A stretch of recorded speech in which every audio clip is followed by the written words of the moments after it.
Eh, Hoy estamos en la segunda sesión del Diplomado de la Percepción del Paisaje. Hoy vamos a tratar, la semana pasada tratamos el paisaje desde subordinado, lo llamé yo, y pues como dicen algunos autores, el paisaje del símbolo. Hoy pasaremos a ver luego cuando ya el paisaje se convierte en tema y deja de ser subordinado. Entonces, esta charla está dividida como en tres partes. La primera vamos a hablar sobre el paisaje holandés, la segunda vamos a hablar sobre el romanticismo y en la tercera vamos a hablar del impresionismo. ¿Sí? Y ahí pues acabamos y ya en la próxima sesión que tengo conmigo vamos a tratar el paisaje desde el paisaje inmersivo, llamé a esa tercera, donde entrarán pues otros artistas, otros autores para ver las formas en que están. ¿Sí? Entonces, como les decía, vamos a hablar inicialmente del paisaje holandés. El paisaje holandés fue mmm, como el que empieza a verse a encargarse de mirar a la naturaleza, ¿sí? Ya no como vimos que se hacía en la Edad Media y que casi todo el paisaje era subordinado a un tema y además cuando ya se hizo era un paisaje simbólico con unos símbolos, a veces era un paisaje inventado pero poco realista. Entonces el paisaje holandés sí se basa en la observación de la naturaleza y por eso tuvo muchos como inconvenientes. Entonces voy a mostrarles unas imágenes del paisaje holandés.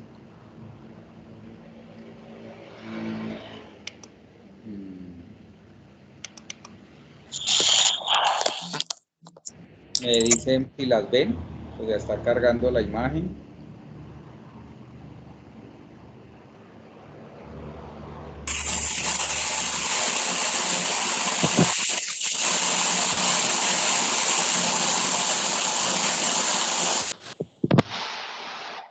¿Ven la imagen en pantalla?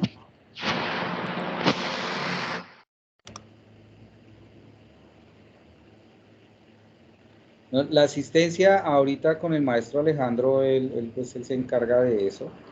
¿Ven la imagen en pantalla que puse de la pintura? No, señor. ¿No está? Se ve solo la carpeta donde están todas las imágenes Ah, guardadas. bueno, entonces voy a mirar. Ah, ya, listo. Entonces esperen, voy más bien del escritorio y así no me complico porque puede que nos dé problemas más adelante. Entonces que me muestre el escritorio como lo tengo, ¿no? Así, y entonces abro. ¿Ahora sí la ven? Sí, señor. Bueno, esta es los paisajistas holandeses fueron varios y tenían una particularidad que se cargaban de observar mucho la realidad y la retrataban. Pero entonces también, por lo mismo, como que el paisaje siempre fue igual, ¿no? O sea, no hubo como, en el tiempo que duró, no hubo unos cambios en esa apreciación. Y para algunos teóricos, pues les parecía que era aburrido, pues venía de la tradición latina, que el arte era como lo que se venía haciendo en el Renacimiento italiano. Entonces hay muchas como críticas al respecto del paisaje holandés, o sea, cuando empieza el paisaje, ¿no? Porque antes no se observaba. Si ven, es precioso, es una cosa de detalle increíble. Pero entonces, digamos, había como esa crítica acerca de que decían que era un arte sin tema. Era un prejuicio, ¿no? Entonces voy a leer como unas anotaciones que hacían unos críticos de la época y unos historiadores también posteriores. Por ejemplo, Fromentin en 1876 dice, la pintura holandesa no fue y no pudo ser otra cosa que el retrato de Holanda. Su imagen externa, fiel, exacta, completa, veraz, sin adornos. Resumió la clave de su argumento en un punto. ¿Qué motivo tenía un pintor holandés para hacer un cuadro? Ninguno. ¿Sí? Esto se refería a que veían que eso no, pues para ellos no tenía sentido porque venían de una tradición que el arte contaba historias. ¿Sí? Fromentin también dice que desde esta perspectiva la pintura holandesa comparada con la actual escuela francesa, que es heredera académica de los italianos, dice: aquí encontraréis fórmulas, una ciencia que puede poseer un conocimiento adquirido, que ayuda al examen, lo sustituiría en caso necesario y, por así decirlo, le dice a la vista lo que tiene que ver y al espíritu lo que debe de sentir. Allí nada de esto, o sea, en el paisaje holandés. Un arte que se adapta a la naturaleza de las cosas, un conocimiento. A ver quién está aquí.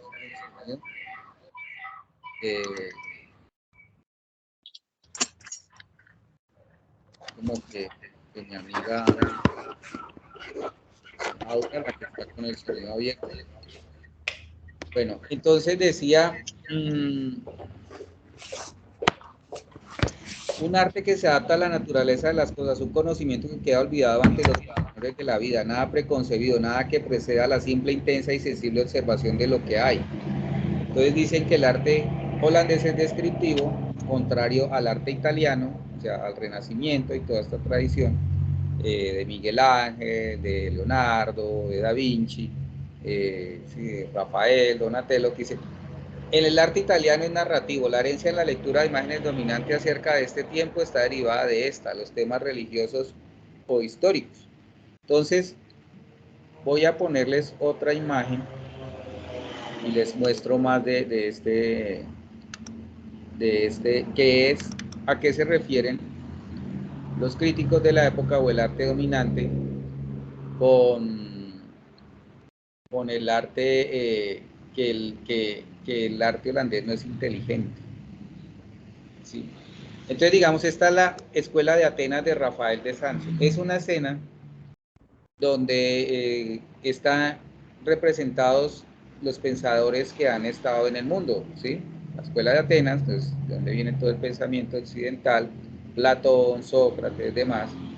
Y todo lo que hay aquí está muy bien construido. Entonces está los artesonados del techo, están las imágenes de las estatuas, está Platón, y todos tienen una posición. Todo eso es construido, o sea, no es real, por un lado, pero consideraban los italianos que era como lo que debía servir el arte para describir.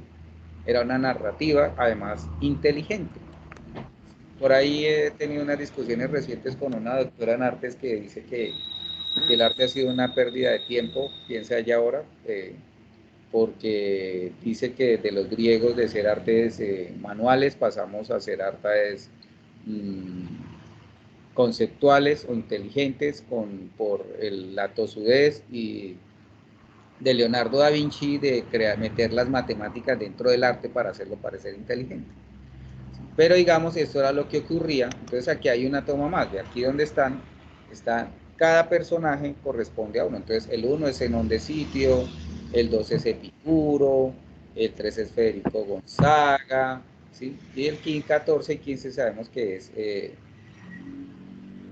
esta imagen que no me deja.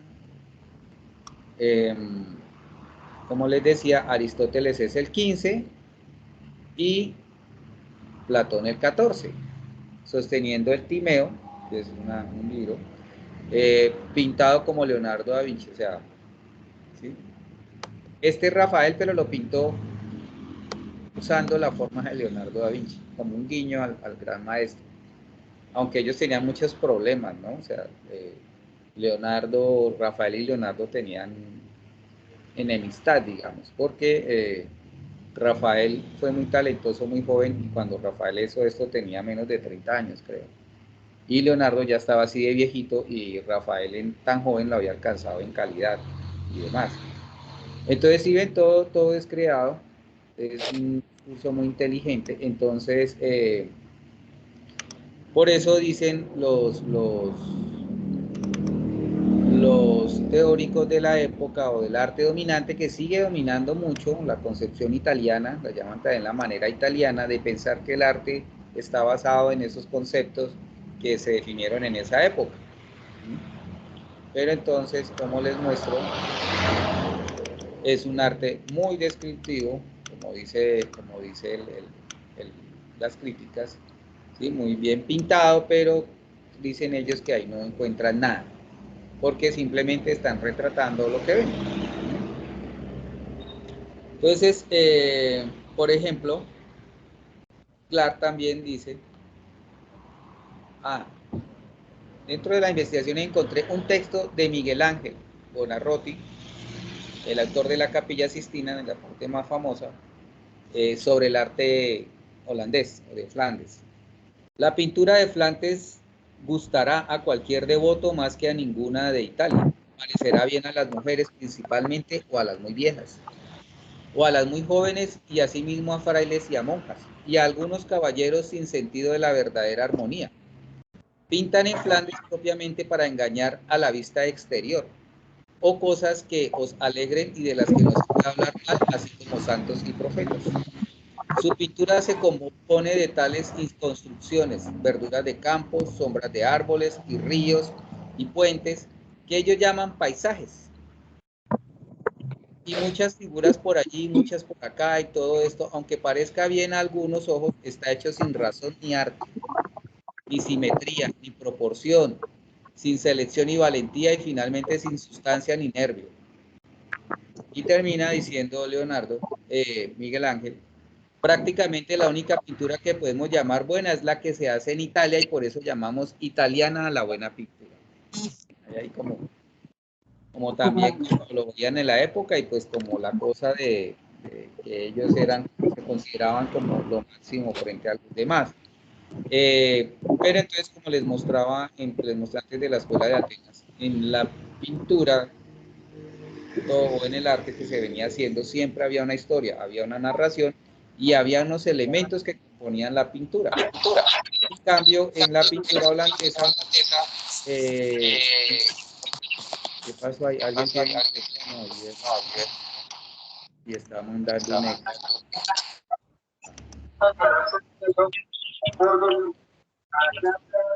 Listo, acá cierro otro sonido.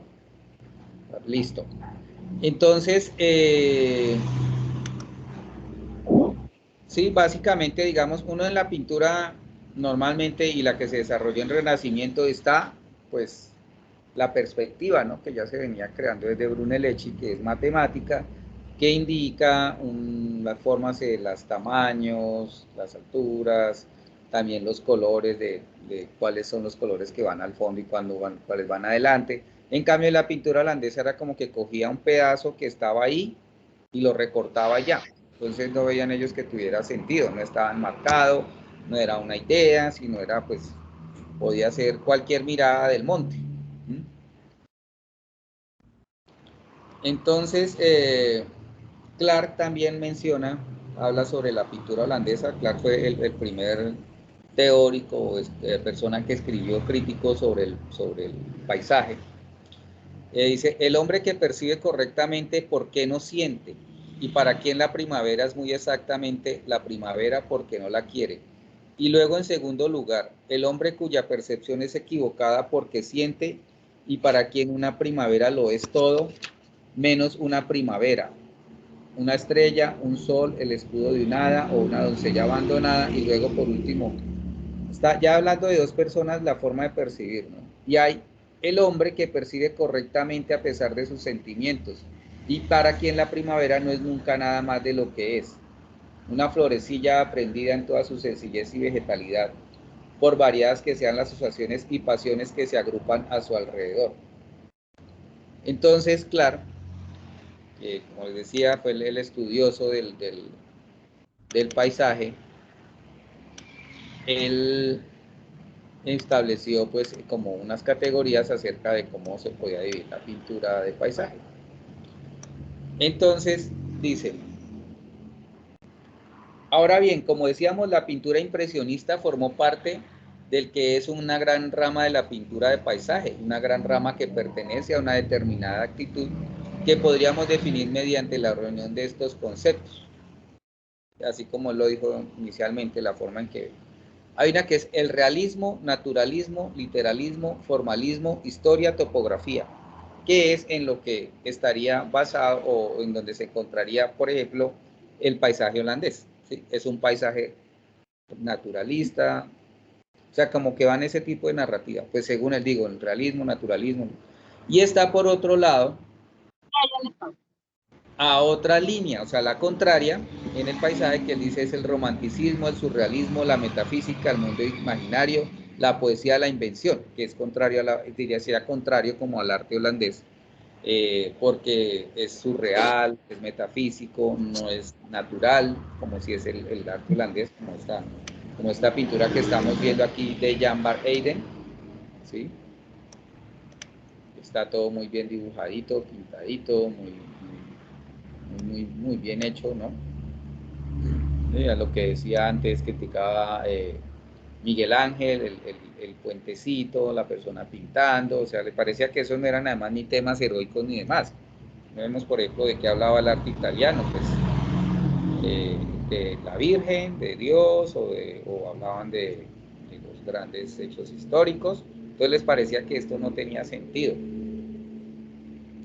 Bueno, entonces esto nos lleva por ejemplo, esto de Jan Wenix, también lo hablan de él. Él hacía sus cisnes, pero decían lo mismo, según ellos no había nada ahí, pues, que eran muy bien hechos, pero que era superficie, que era una cosa para encantar, pero que no tenía fondo, pues eso pensaba. Entonces, en un texto que se llama La praxis de la pintura, la praxis del paisaje, la pintura de paisajes, basado en esto de Clark, de Kenneth Clark, y de las nuevas y sus propias consideraciones, entonces traduce lo que mencioné antes en tres cosas. Entonces dice, uno, o sea, tres tipos de pintores de paisajes. Uno, el pintor explica un paisaje que ve literalmente, inevitablemente también interpretando y creado, vinculado a la primera clase de percepción de Ruskin. Ruskin fue el de los dos anteriores, no era Kenneth Clark, sino que Clark lo citó en su libro del paisaje. La segunda es, el pintor interpreta un paisaje que ve, suprimiendo, añadiendo o modificando aspectos en función de la idea de sentimiento que lo anima vinculado a la tercera clase de percepción de Ruskin. Y tres, el pintor imagina directamente un paisaje haciendo uso de una idea creativa desvinculada del todo de un paisaje visible concreto, inevitablemente sirviéndose de cierta memoria bien vinculada a la segunda clase de percepción de Ruskin. Entonces tienen como esas tres características. Un pintor que pinta del natural, lo que ve. Un pintor que basado en lo que ve del natural hace composiciones, ¿sí? Y un pintor que se lo imagina, como en el surrealismo, por ejemplo. ¿Sí? Volvemos a la escuela de Atenas, entonces, digamos ahí llegaríamos como a Flandes. No sé si tienen preguntas o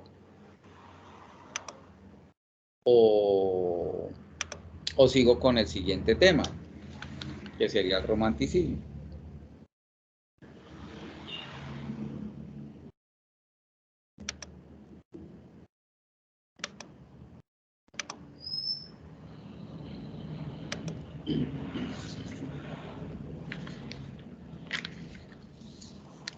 Bueno,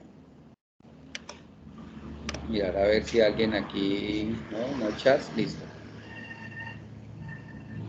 Bueno, entonces vamos a seguir con la segunda parte, que es el romanticismo.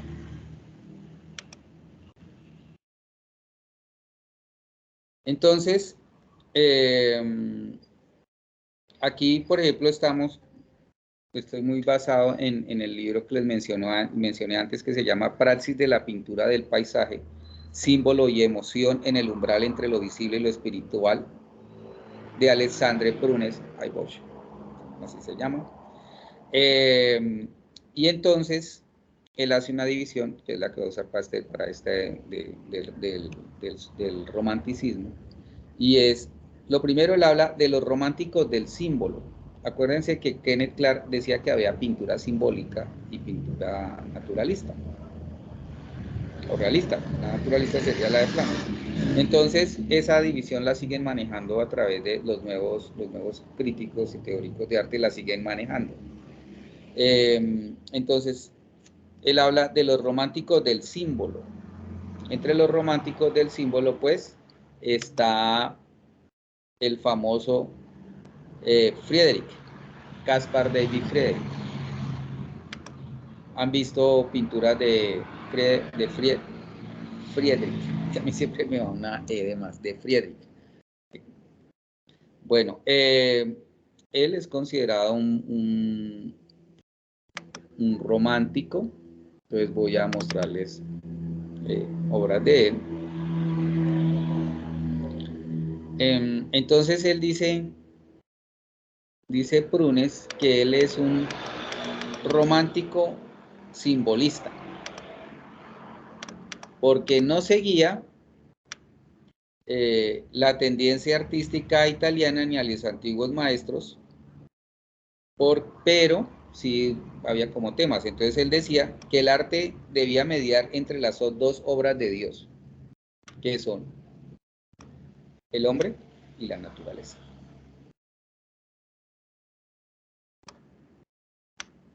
Esta es de las primeras obras de Caspar Friedrich.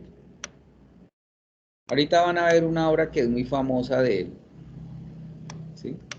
Entonces esto es inventado, mire, claramente es inventado porque cuando vio Caspar Friedrich la crucifixión de Cristo, cómo era el monte Gólgota, que se llamaba. Entonces todo esto es inventado, pero está basado en su observación de la naturaleza. Y pues cada cosa está significando ahí algo.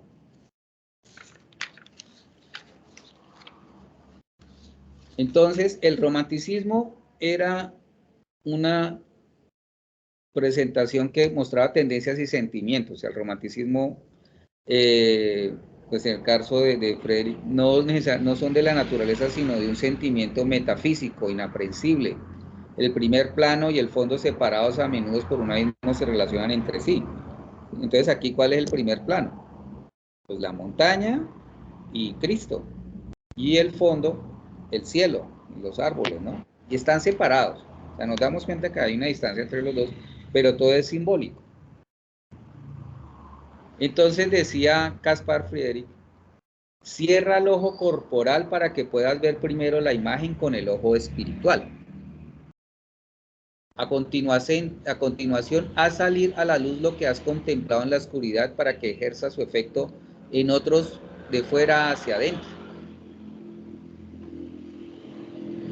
Eso decía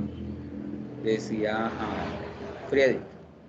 Y dentro de esta misma clasificación, entonces está otro pintor que se llama Nicolas Poussin. Un pintor adquiere habilidad observando atentamente las cosas más que fatigándose en copiarlas bien.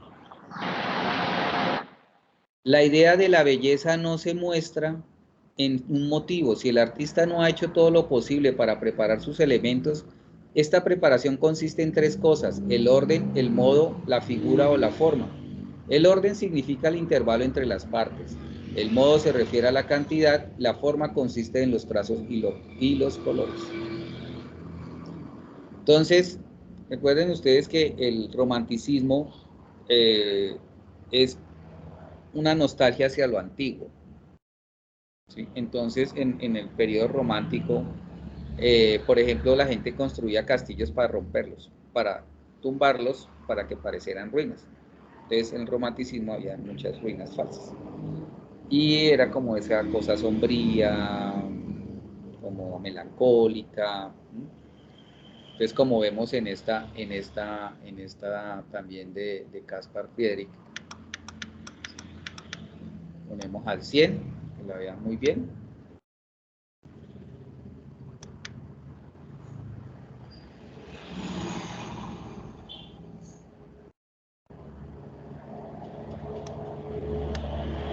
Muy bien pintada, pero es una imagen creada, no es una imagen real.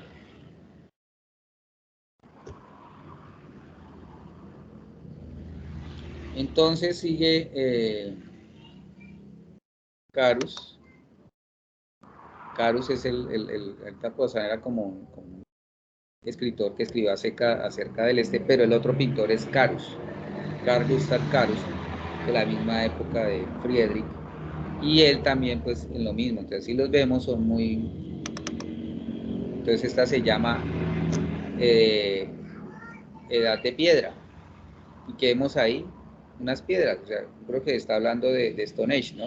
Stone Age se llama, el famoso lugar en Inglaterra, donde se supone que pudieron haber algunos ritos en el pasado, los druidas. O sea, es un tema recurrente en la fantasía, el círculo de piedra, conocido pues en inglés como el Stone Age.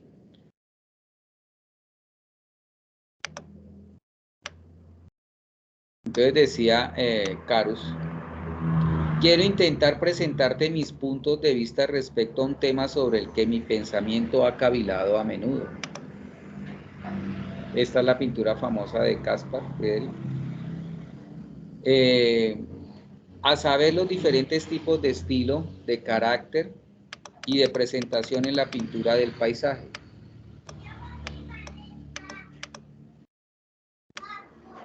Para que así no pasemos a observar las obras de arte mismas sin conceptos claramente definidos, sino que antes bien dejemos firmemente establecidas formas de hablar con que poder señalar sus cualidades. Así pues, por el estilo entiendo un modo y manera de representar real y verazmente la idea captada, el sentido de la obra de arte, y lo distingo del carácter de la obra, que señala el tipo de idea que ésta expresa, así como también de la presentación, que se refiere tan solo a los artificios de la imagen. A lo que la obra tiene de técnico, se podría decir que, si el carácter es comparable al espíritu y la presentación del cuerpo, es en el estilo donde surge la unidad de cuerpo y alma, la vida y la obra. Este es el famoso cuadro de Caspar Friedrich, que es como Caminante sobre el mar, o algo así. Muy famoso, que lo usan repetidamente, pero vean la cantidad de detalle que tiene, que no es visualmente notorio, pues cuando lo vino por ahí.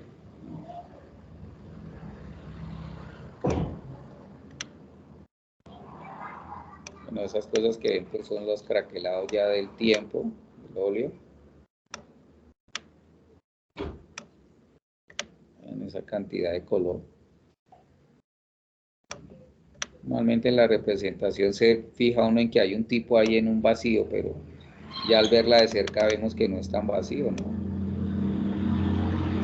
Y la versión de Carus, o sea, no es la versión de Carus, sino me refiero a que como que el sentimiento es el mismo, entonces encontramos cosas parecidas. Lo mismo, un hombre solitario, un hombre contra la naturaleza, aunque como dice Friedrich, no es el hombre contra la naturaleza, sino la expresión o mostrar las dos más grandes creaciones de Dios. Una es el hombre y el otro es la naturaleza.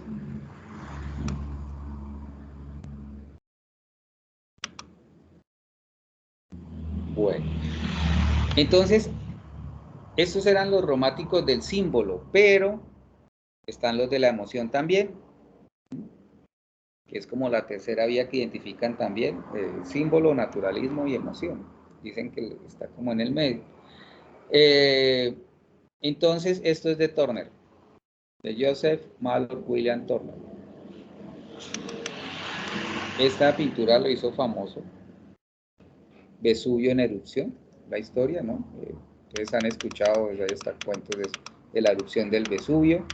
Allá está, pues, una novela que es Pompeya, los últimos días de Pompeya, que han hecho diferentes sobre ese volcán que hace erupción. Entonces, él hizo su versión del Vesubio. Creo que en esa época tuvo una erupción, entonces pues era como algo que la gente observaba. Entonces Joseph Turner dice, no pinto para que la gente me entienda, pinto para mostrar cómo es una escena en particular. Podemos pensar que está hablando de que ilustra, ¿no? Pero si ven, aquí la cantidad de el volcán, las casas, ¿sí? Ahí se alcanzan a notar. Aunque puede que fueran más brillantes, dicen que hubo muchos problemas con la obra de él por malos secados, porque a veces por mostrar su habilidad, pintaba ahí, teniendo la obra lista, llegaba a pintarla, repintarla ya para la inauguración, entonces frente a todo el mundo como el Descreste, ¿no? Entonces tenía sus asuntos. Entonces sigue diciendo también Joseph Turner, si pudiera encontrar algo más negro que el negro lo usaría. También dice, es necesario distinguir la mayor de la menor verdad, a saber, la idea más grande y más liberal de la naturaleza de la comparativamente estrecha y confinada, es decir, lo que se dirige a la imaginación de lo que se dirige únicamente al ojo. Pensaban cómo hacían. También Turner.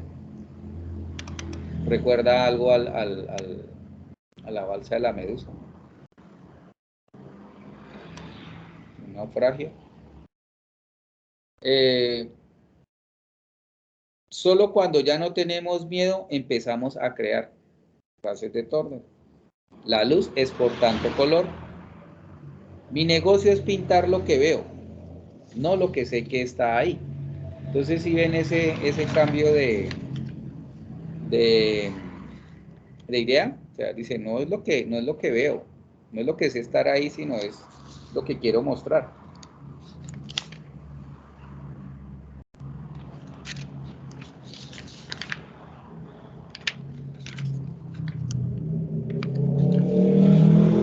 No es pintar lo que veo, sino lo que quiero mostrar. Turner, este cuadro fue el que lo llevó a la fama. Tiene toda una serie de condiciones. Porque él hacía seguían en ese tiempo, estaban de moda la teoría del color de Goethe, y pues en los cuadros quería mostrar todo eso. El famoso prisma del que usa Pink Floyd eh, es de la teoría de Goethe. Una parte, porque muestran la de blanco en negro, pero falta la de negro a blanco. Pues aquí ellos muestran las dos partes, arriba y abajo, ¿sí? De cómo ese horizonte, la luz, los colores se ponen de una forma y hacia abajo se ponen de otra. Entonces uno pensaría que están igual, pero son al contrario, ¿sí ven? De la mitad sube el azul, va el amarillo, y hacia abajo, del horizonte hacia abajo, pues el azul va al amarillo. Entonces tiene esta pintura, además dentro del mundo romántico, de la idea romántica, era muy bien pensada. Entonces se llamaba El último viaje del temerario, algo así. Porque el temerario era un barco de guerra, ¿sí?, de la Armada, que había sido un símbolo de poderío militar. Pero pues llega el tiempo en que ya lo van a pensionar, digamos. Entonces, este último viaje del Temerario, ni siquiera el Temerario navega, es lo que ustedes ven adelante con la chimenea que bota el fuego, es un remolcador. Ese remolcador está llevando al barco a donde lo van a volver leña. Entonces, ahí está el espíritu romántico, ¿sí?, de ese gran, como el haber sido grande y ahora va, que tiene que ver para muchos pues también con la edad, ¿no? Se envejece ya usted.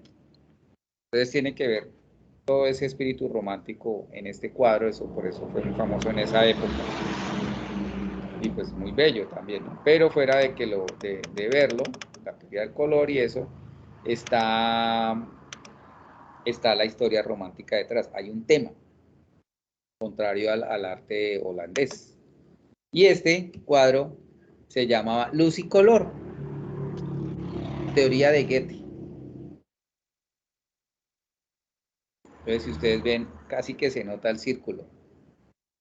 Y, y están los colores, ahí está ahí incluso pero de nota. Pero entonces nos mostraba aquí Turner un ejemplo de los diagramas de color de Goethe, pero hecho ya en pintura y pues con sus cosas de marinas y eso. Y se llamaba así Luz y Color.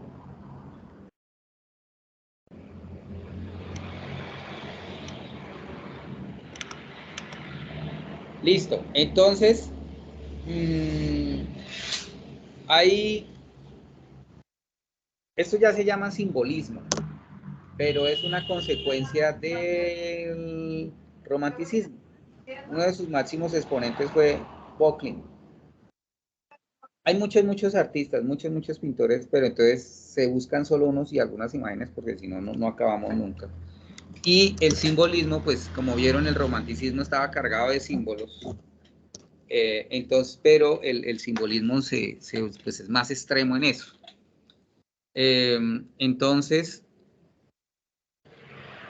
el simbolismo se nos presenta como una consecuencia natural del romanticismo, bien como un paso más de este en la vida del enaltecimiento del yo, pero sin dejar que se desborden las emociones, sino más bien dejando a la fantasía que se eleve por encima de la insulsa literalidad. La Isla de los Muertos se hicieron 3 versiones. Una es esta es la primera, les voy a mostrar la primera y la última. Fue un encargo que hizo la princesa María Berna cuando se murió el marido. Le pidió a Böcklin que hiciera una pintura. Él hizo la pintura y eso de la Isla de los Muertos no se la puso él. Ese nombre lo dio la gente. Y se volvió famoso así, entonces pues ese fue el título. Y entonces vamos a acercar la imagen para que vean. Sí, por ejemplo, yo no sé si sepan hayan oído de la laguna de Estigia, de Caronte, el barquero del infierno, que lleva las almas, que hay que darle una moneda de oro para montar a la barca. Entonces está acá. Caronte, aquí va la muerte y ahí va el muertito. Y lo va llevando al purgatorio, pasa atravesando el purgatorio para ir al lugar donde descansan los muertos. Como digo, de esto hubo 3 versiones. La primera pues es muy oscura, pero pues es una cosa increíble eso, ¿no?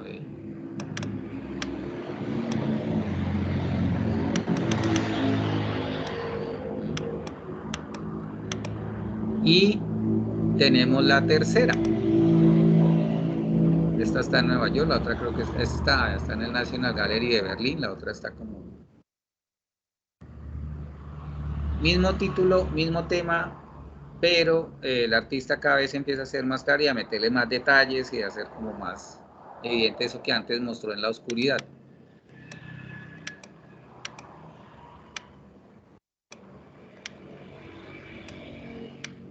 Entonces vemos lo mismo, aquí ya el remero está algo levantado, va hacia la figura es bellísima, vemos ya el ataúd ya más adornado, si hay más detalles, hasta vemos el agua del impulso de la, de la barca, cómo va llegando a la isla de los muertos, vemos el atracadero, ¿sí? Es muy más clara, se ven ya unos edificios, ya no roca, pues digamos como una roca, ¿no? Y pues ahora vemos que la roca tiene puertas y tiene árboles adentro, ¿no? Es muy bella imagen. Bueno, aquí voy a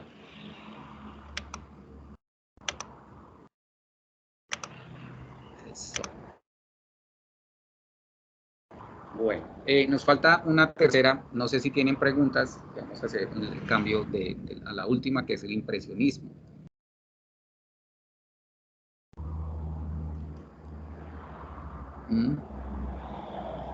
¿Dudas? ¿Nada? ¿Han podido ver las imágenes bien y demás? Bueno, entonces vamos a ir con la tercera, que es otra vaina ya, que son los impresionistas. Pero digamos, de todas formas, ha habido un avance, ¿no? Porque el paisaje antes no era contemplado. Ya vimos que en el romanticismo el paisaje es importante, pero siempre hay algo más que está ocurriendo ahí. O sea, hay una relación entre el hombre y la naturaleza, ¿sí? Ya no es solamente subordinado, pero hay una relación y hay una historia. Entonces ahora vamos a ir al impresionismo. Pero entonces el impresionismo también nos toca verlo el impresionismo lo vamos a ver en dos partes. Vamos a ver unos antecedentes, unos precursores y ya después sobre los impresionistas, y igual no todos los impresionistas, sino vamos a hablar solo de dos. Entonces, resulta, bueno, aquí para el impresionismo, entonces ya también fuera de los textos que ha mencionado ahorita, también me consulté bastante un portal que se llama, lo encuentro para que ustedes lo encuentren, ya, es la worldhistory.org, ¿sí? worldhistory.org, y tiene versión en español, entonces chévere consultar. Está muy bueno, encontré cosas ahí, otras posiciones que no había encontrado en los otros libros, ¿sí? Buenas noches, Libardo. ¿Será que nos puedes hacer el favor y nos compartes el link por el chat? Sí, ya lo voy a escribir. Gracias. ¿Dónde está? ¿Dónde está?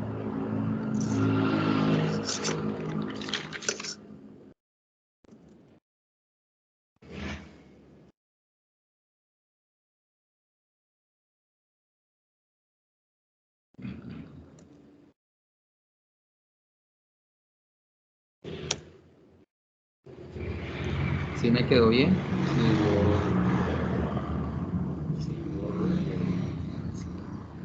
Listo. Entonces, venga a ver aquí donde iba yo.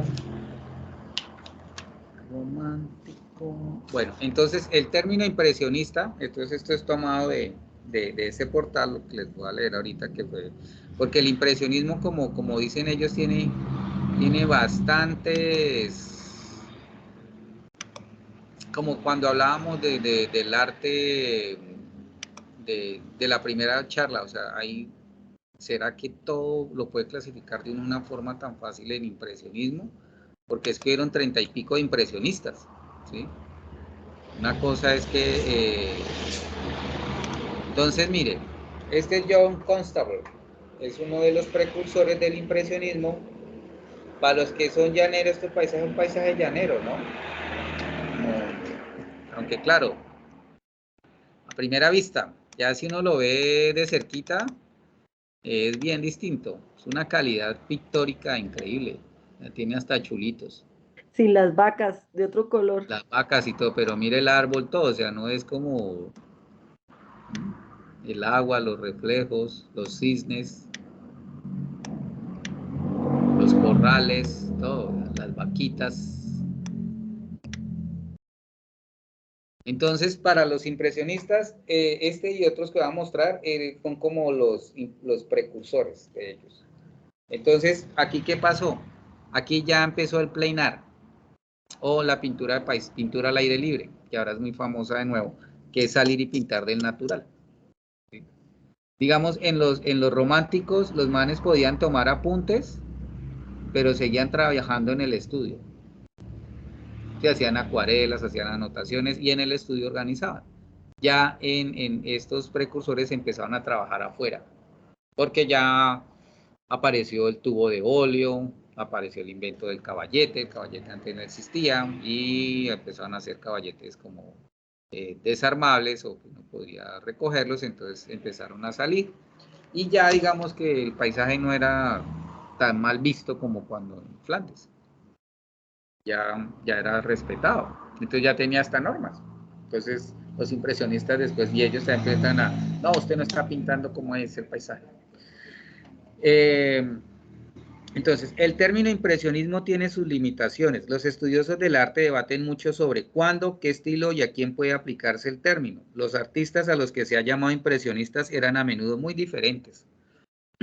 Pintores como Pierre Auguste Renoir, Edgar Degas, Edouard Manet y Gustave Caillebotte, por ejemplo, solían interesarse por la forma y la composición y por el uso de pinceladas poco visibles. Esto contrasta con los efectos brumosos producidos por artistas como Monet, Alfred Sisley, Camille Pissarro y Paul Cézanne. Todos los artistas podían pintar a la manera tradicional como naturaleza. Con este punto de vista se acerca a las bellezas naturales en cuya representación procesó tendencias y sentimientos. No, venga, esto es otra cosa.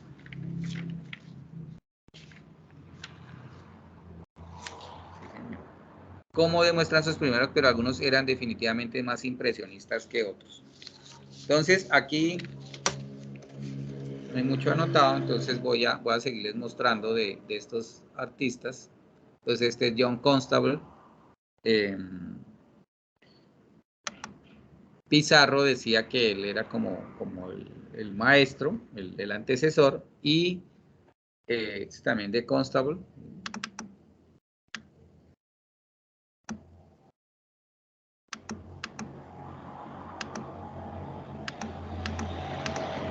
Una vaina increíble, ¿no?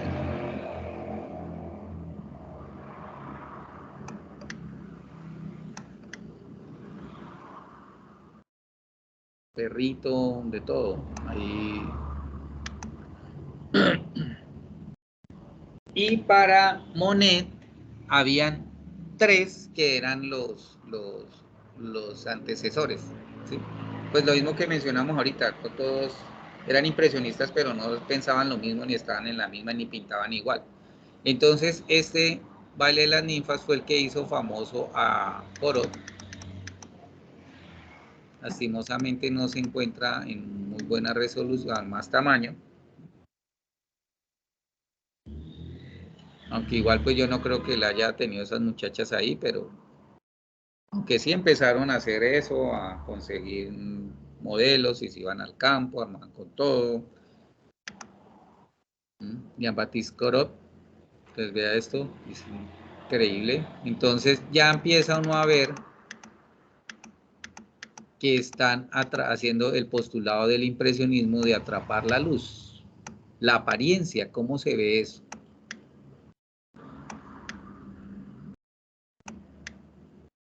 ¿Sí? En la pincelada, es como la luz, están atrapando la luz, no es... Ya por eso los impresionistas dicen, no, es que además algunos fueron estudiantes de ellos mismos, ¿no? Entonces no fue una cosa gratuita, sino fue como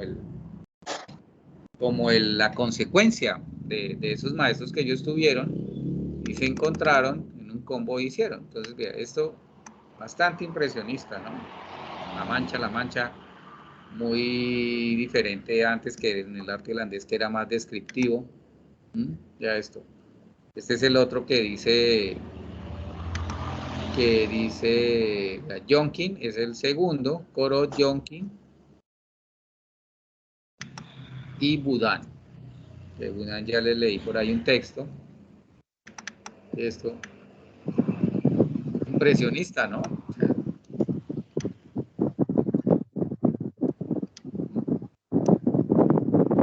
Maestros de Monet, Boudin, Kropotkin y Corot. Boudin, vea esto por lo mismo. La mancha.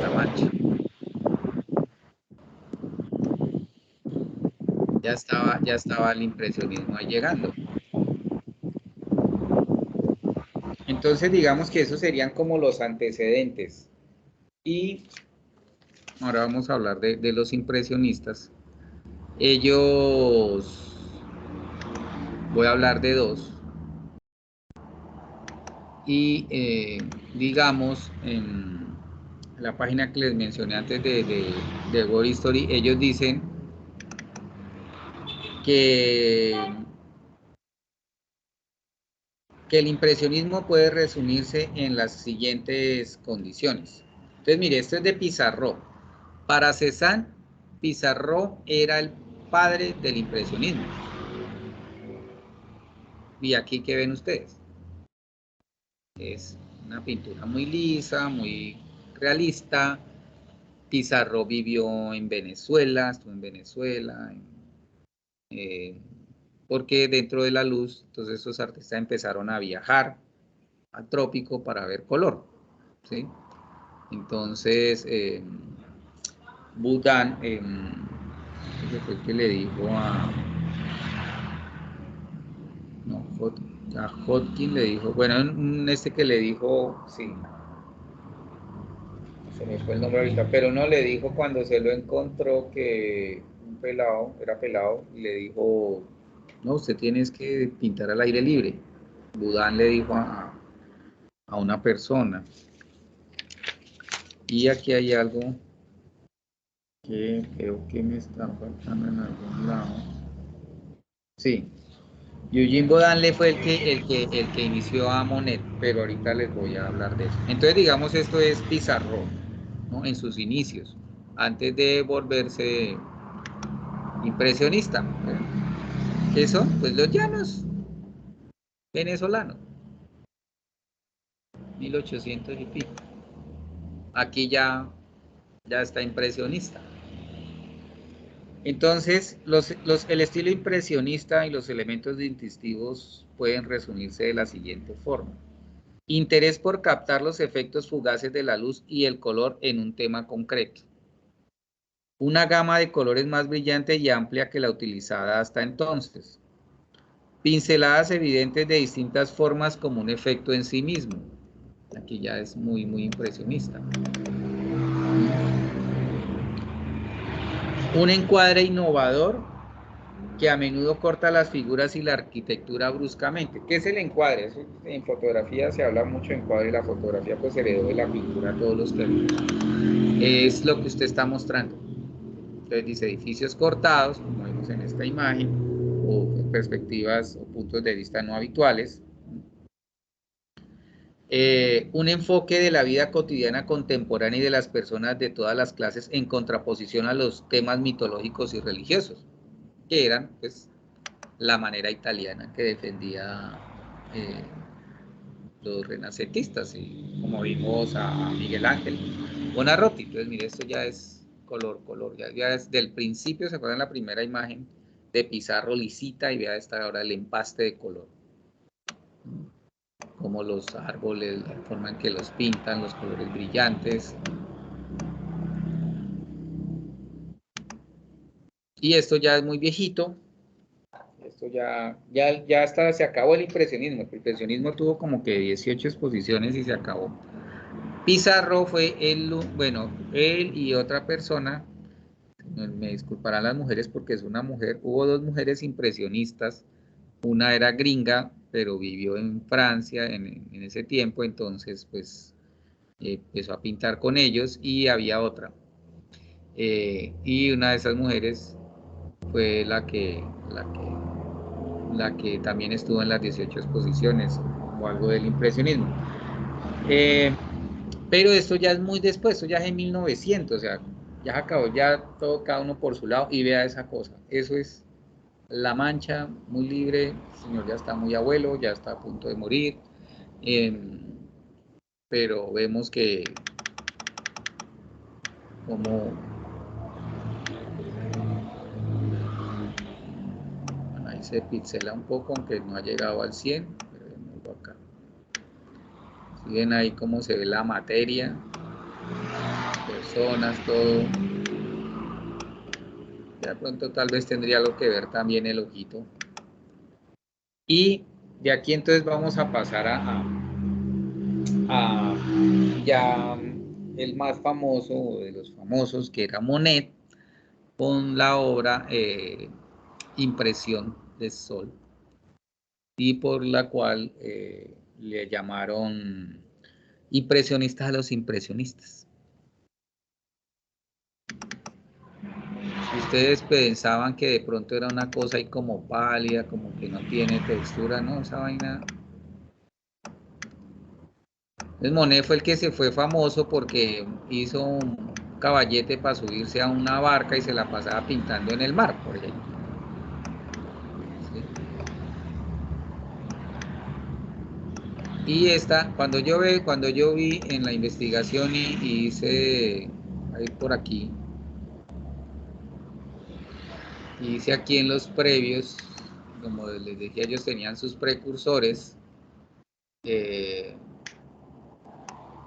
Por aquí vi un solecito que me hizo pensar mucho en eso. Lo veo.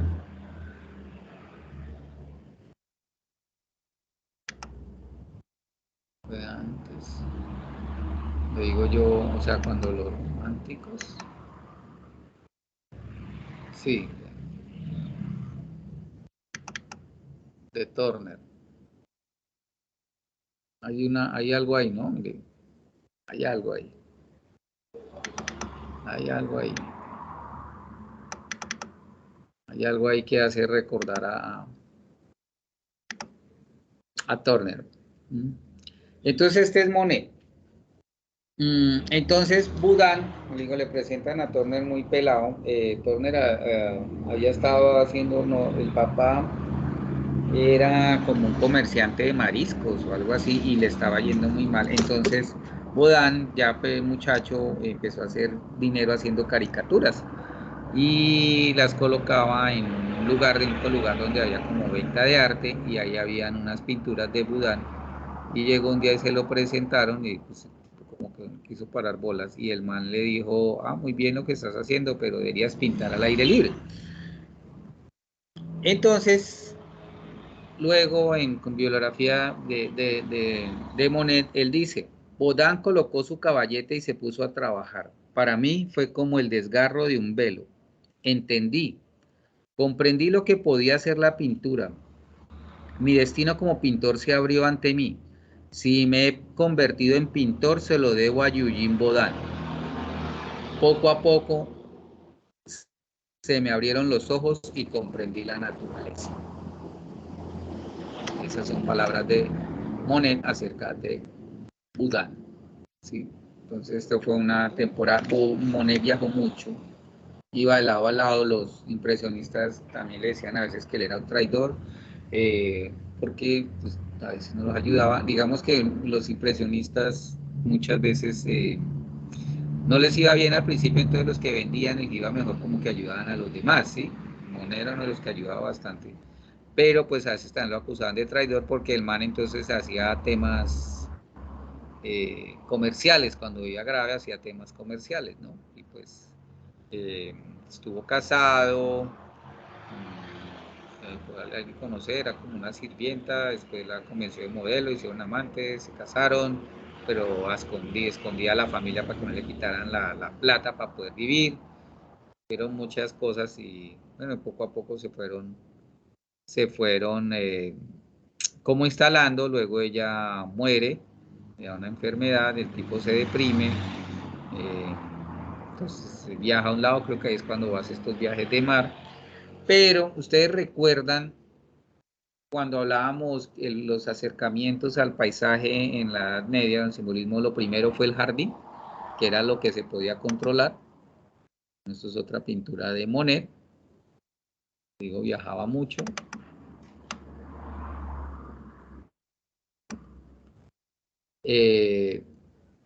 Entonces Monet hizo lo mismo. Las obras también muy, muy famosas de Monet fueron el jardín, los nenúfares, ¿no?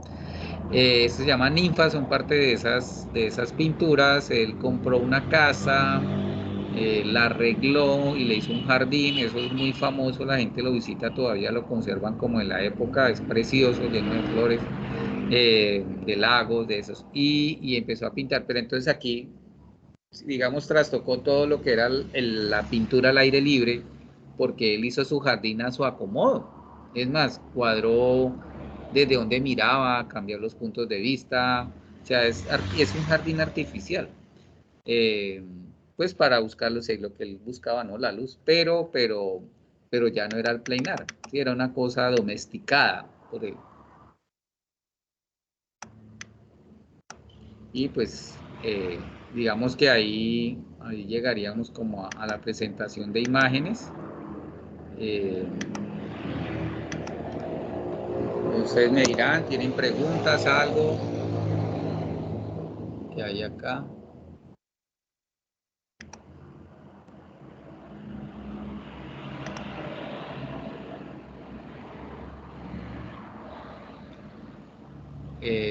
Formulario de asistencia, bueno, el maestro Alejandro está de viaje, está por carretera, entonces pues tiene como complicaciones con la señal. No sé, pues que no escriben en el chat su nombre, tener como el registro ahí de los asistentes, ¿sí?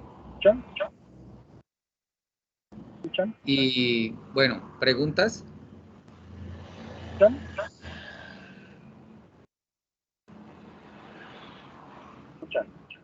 No, no oigo.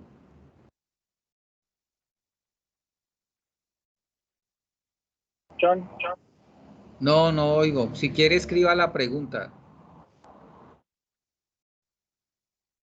Solo escucho. ¿Me escucha?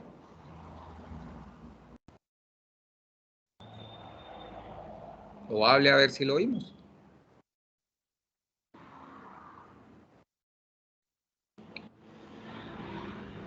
Bueno, Aura, ¿qué piensas tú? Active el micrófono.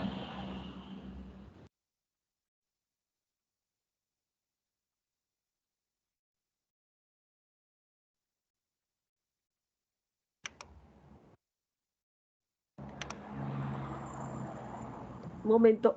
Ahora sí. Buenas Sí. noches.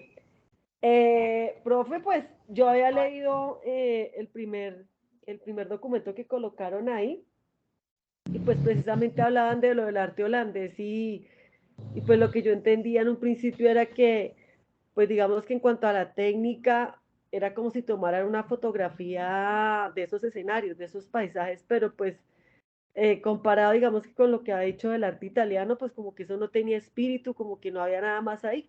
Entonces, pero ya entiendo que es, digamos que por la religiosidad. Y hablaban ahí de un arte narrativo y un arte descriptivo. Entonces creo que ahí es como una diferencia en eso, es decir, creo y entiendo ahí es como si el arte italiano hiciera una narración de historias, de situaciones en las que, pues, por ejemplo, los pasajes de la Biblia, y con el arte descriptivo holandés, era como si hubiesen tomado fotografías de hechos de la vida cotidiana en Holanda, la cocina, las personas, o sea, como cosas muy cotidianas, pero sin narrar historias de nada, sino la cotidianidad, un reflejo exacto de cómo era Holanda. Y es como lo que vi ahí. Sí, sí, y por eso además también, digamos, tienen razón, pues razón no, pero digamos, por eso el arte holandés no cambia en ese tiempo, o sea, es el mismo, ¿sí?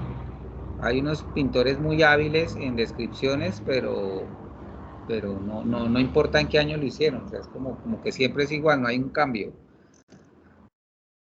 ¿sí? Muy bien pintado. Pero entonces digamos ahí, digamos que esas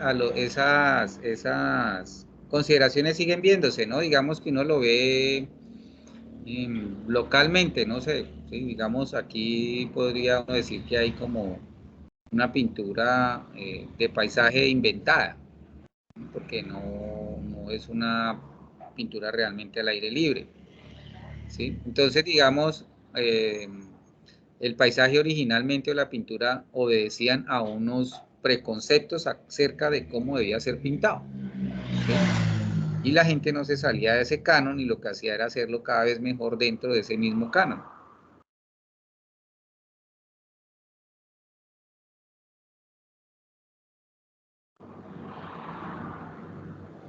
¿Algo más?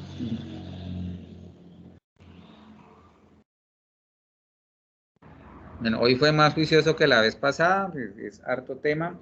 Como decía, hay muchos, si uno se pone ahí y sale el uno y sale el otro pintor y sale...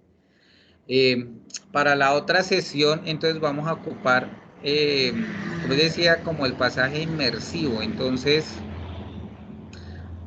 de todas formas, los impresionistas siguen siendo descriptivos, ¿sí? Y naturalistas también.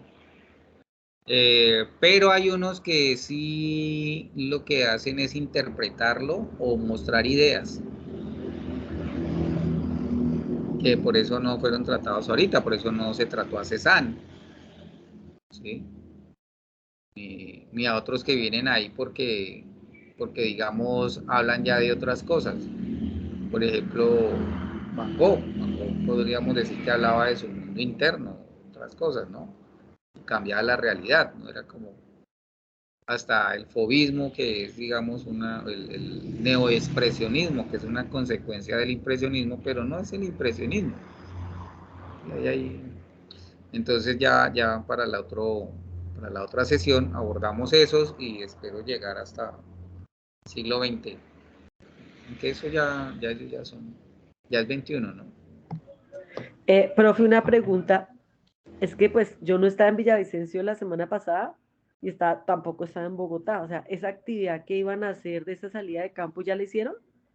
No sé, En no, Villavicencio, no, ¿no? no se ha coordinado. Ah, bueno. Yo pendiente, profe, para ir. Y otra cosita, cuando digamos que hablamos de la técnica en el caso de esos impresionistas y esa pintura en el campo, eso no da tiempo, sino pues no da tiempo a hacer prácticamente boceto, empezar a pintar, no hay otro fondo ni nada, sino, o sea, las personas llegaban directamente a hacer mancha sobre mancha, no había grisalla, no había nada de eso, era de una, en un solo paso. Pues también podrían hacer varias sesiones, yo supongo, ¿no? Bueno, aquí hay un texto que no lo vi. A ver dónde, porque es que eso está para el otro. Que un artista dice.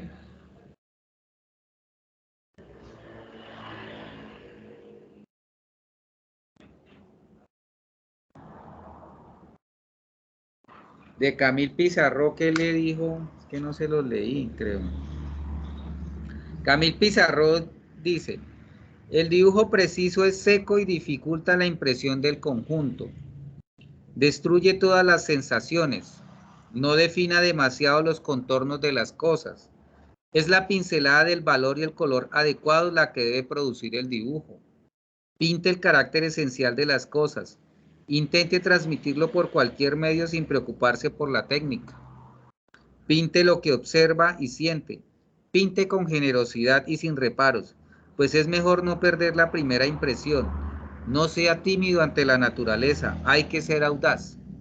Pizarro dio el siguiente consejo a otro joven artista, Luis Leval. Pero digamos, ahí tenemos dos consideraciones, una cosa era Pizarro y otra cosa era Manet, ¿no? Y Monet también. Pero por aquí había un artista, decía que...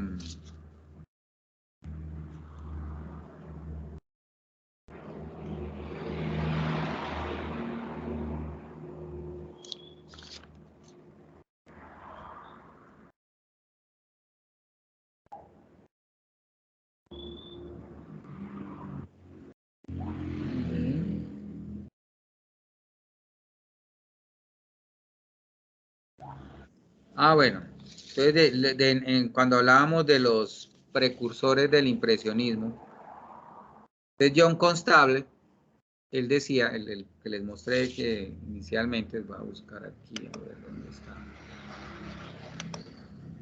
que era como el que referenciaba a Pizarro como el antecedente del impresionismo.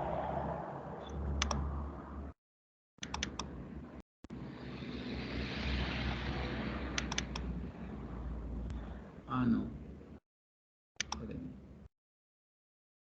Presionistas, precursores. Decía John Constable, propuso una tesis triple acerca pues, de la pintura, ¿no? El de las vaquitas, ¿se acuerdan?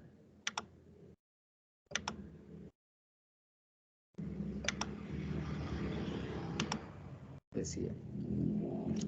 En primer lugar, la pintura de paisajes es científica y poética. En segundo lugar, la imaginación no puede producir por sí sola un arte que se compare con la realidad. Y tercera, ningún gran pintor fue autodidacta. Sí, entonces, autodidacta, ¿qué quiere decir? Que usted se educó solo. Entonces, él consideraba que sí se debía tener un maestro, una serie de maestros para aprender. Y pues es que la pintura tiene 2000 años de historia, entonces ¿cómo vamos a negar lo que ha pasado? Hay que saber, aprender, ¿no? Pues eso decía John Constable. Corot era más poético. Entonces Corot decía, un buen consomé, un buen vino, la buena música, las caras bonitas han sido mis únicas aficiones. Seguro por eso hacía ninfas, ¿no? Está aquí antes. Te repito, un buen consomé, un buen vino, la buena música, las caras bonitas han sido mis únicas aficiones. Y decía, también, pues ya hablando de... El dibujo, decía Corot, es lo primero que hay que buscar. Seguidamente los valores cromáticos. Estos son los puntos de apoyo. Después el color y finalmente la ejecución. Lo único que importa es ver primero las grandes masas y verlas con los ojos medio cerrados. Bueno, y después cuando quiere ver los detalles, entonces los cierro bien. Dice él, ¿no? O sea, llega a un nivel como de absorber lo que está viendo, ¿no? Y meditarlo, pensarlo. Pues, él todavía no es impresionista, pero es padre del impresionismo. Y dice también, existe una gran diferencia entre un cuadro hecho y un cuadro acabado. La mirada del público está tan acostumbrada a esas piezas brillantes, limpias e industriosamente bruñidas, que a Corot siempre se le reprocha que no sabe pintar. Eso lo escribió Baudelaire. Cuando leí eso me recuerda mucho como yo pinto, que aquí en Villavo la gente dice que no porque no me ven, que hago la pintura como dentro de una línea, si fuera un cómic. ¿Sí? Entonces, el método, pues, tenían varios, y además lo que digo, no estuvieron todo el tiempo los impresionistas en eso. Hay diferentes formas de abordarlo. Actualmente existe el plein air, ustedes pueden buscarlo así por internet. Hay mucha exposición de plein air.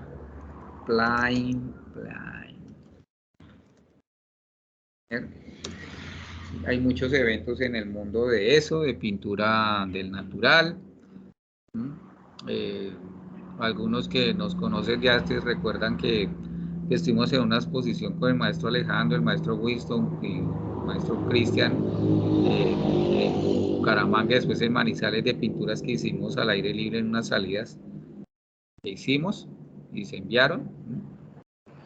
No es fácil, porque, bueno, el tiempo, ¿no? El clima a veces no permite, pero pues entonces normalmente uno usa un formato pequeño para poder que le rinda, para no quedar uno... Entonces yo, por ejemplo, esta pintura que tengo acá fue de eso. Entonces, esto es en el patio, le digo yo, el patio de Winston, o sea, donde vive el maestro Winston ahora, atrás es una tierra que era de Carranza y eso ahora está como... Solo ahí entonces, claro que dije que ya no podía volver a pintar porque ya como que les llegó celado. Entonces yo hice esta inicialmente allá, pero como era más grande, y los mosquitos y que el almuerzo, porque además era el cumpleaños del maestro. Entonces hice una primera mancha y quedó ahí. Y ya después, pues después de unos meses,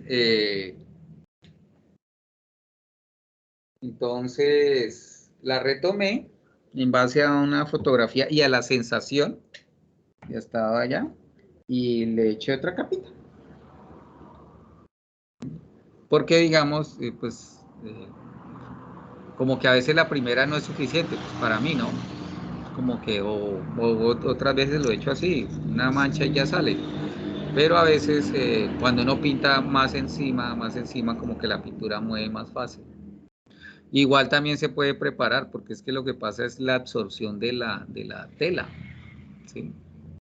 Que no deja deslizar bien la pintura, pero pues uno puede echarle algo primero o fondearla con óleo para que, o a veces también usan acrílico como primera capa de un fondo de color. Algunos le echan una capa de aceite para que vaya a circular bien después.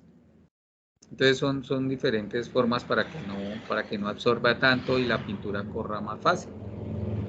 Y muchas veces, pues por lo menos en técnica de pintura, a mí cuando me enseñaban, uno echaba primero una manchita en trementina, que seca muy rápido, y enseguida empezaba uno a pintar. Y el cuento de los tres, ay, que primero magro, siempre magro sobre, ¿cómo es? Aceite sobre magro, pero nunca magro sobre aceite, que tiene que ver con las concentraciones de aceite, o sea, nunca un medio grasoso después echarle seco porque se va a craquelar, pero si al contrario, o sea, si yo le echo al óleo acrílico va a haber un problema, pero si al acrílico le echo óleo no. Entonces mucha gente sigue trabajando, sí, que primero un 25 de aceite y 75 de trementina, después mitad y mitad, después solo aceite. Pero algunos ya también, por ejemplo, yo muchas veces no, yo pinto con aceite ya de una vez, ¿sí? El problema son como los secados. Hay gente que pinta la prima, ¿sí? Por ejemplo, ahí donde uno ve que tienen que ver como las superficies y el nivel de absorción. Si uno ya maneja y logra neutralizar esa absorción, puede trabajar más fácilmente. Por ejemplo, pintar sobre cartulina, pinta uno muy chévere. Se seca de una y le permite a uno, rueda muy bien. Como estudiante de arte se pintaba mucho en cartulina porque no puede uno estar gastando tanto material en telas nuevas, va a estar haciendo una pintura diaria, digo, por clase. Bueno, ¿alguna pregunta más? Dice Andrea que recuerda y tiene razón, porque decía, nosotros vamos a ver como en 15 días tal vez, o 3 semanas, no sé, porque la siguiente va a ser con el maestro David Navarro. Entonces ya la nuestra, pues ahí nos demoramos un ratico en volvernos a ver, también da tiempo para, eso es algo que debo pensarla muy bien por el tema que estoy tratando el enfoque que estoy queriendo darle a la próxima charla. ¿Listo? ¿Algo más? ¿Nada? Bueno, entonces, como decía Álvaro Ruiz, que sean felices. Nombre feliz. El maestro está escribiendo algo. A ver cuándo corto que yo estoy grabando, entonces me toca estar aquí hasta aquí. Ah, bueno.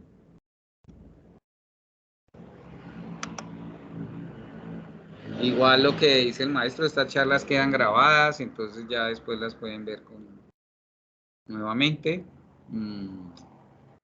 La bibliografía es amplia, no sé si quieren que les envíe, pues, si leen o no leen. Sí. Ah, bueno. Por lo menos puedo enviarles lo del arte holandés, donde igual el libro me pareció interesante, igual, pero solo estoy tomando lo que es paisaje, ¿sí? No estoy ni los autores, estoy mirándole otras cosas donde no es paisaje. No sé si aquí o si el maestro luego en la plataforma se alimenta ese material, yo creo que es mejor.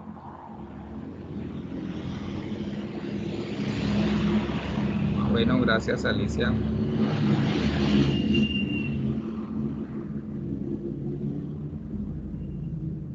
Listo, el maestro dice que después.